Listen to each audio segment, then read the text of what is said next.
They say to never talk badly about your previous employer, but what if being honest about why you left means breaking that rule?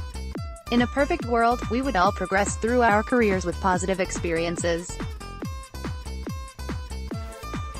We would move on naturally through promotions and headhunting, and we'd never need to leave a job for anything other than growth. However, that's not always the case. Most people have at least one less than stellar job in their lives, and many of those have had downright traumatic experiences from which they needed to remove themselves. There's no shame in these experiences. They can often help you grow as a person and learn more about yourself and the world of work.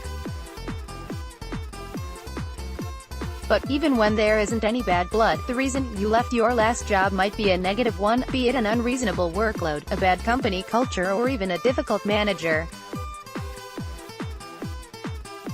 You've probably heard all the interview advice in the world that says you shouldn't speak negatively about your previous employer as it could paint you in a bad light. However, when it comes to the dreaded question in your next interview of why you left your last job, what should you say when you're torn between lying or speaking negatively? Career coach Jane Downs said that even when it's tempting to give out about a boss, it's important to find a way to put a positive spin on this. Go to interview with a clear plan on how you will answer this inevitable question, which will arise. Remember, interviewers are human beings too and have probably experienced a bad boss themselves, she said. That said, you need to always put a positive spin on the situation and focus on what you learned from the role and achievements within it. Digging deeper. A safe approach to talk about your reasons for leaving your last job without being negative is to say that it just wasn't the right fit. Downs suggests keeping to the point and answering questions about your previous employer in as few words as possible.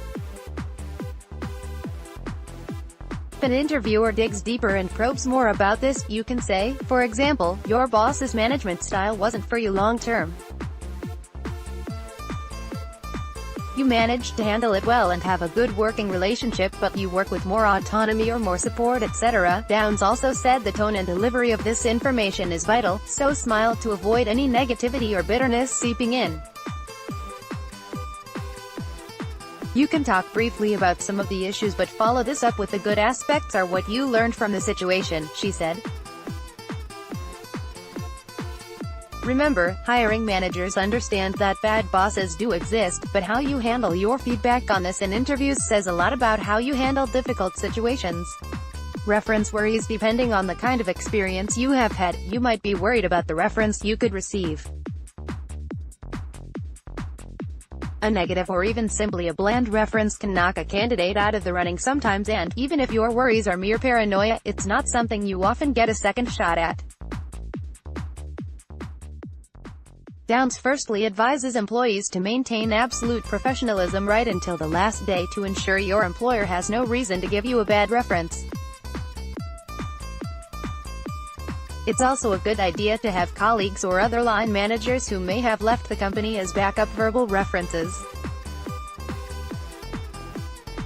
Request a reference in writing to ascertain the angle they are taking, and request clarity if not happy, said Downs.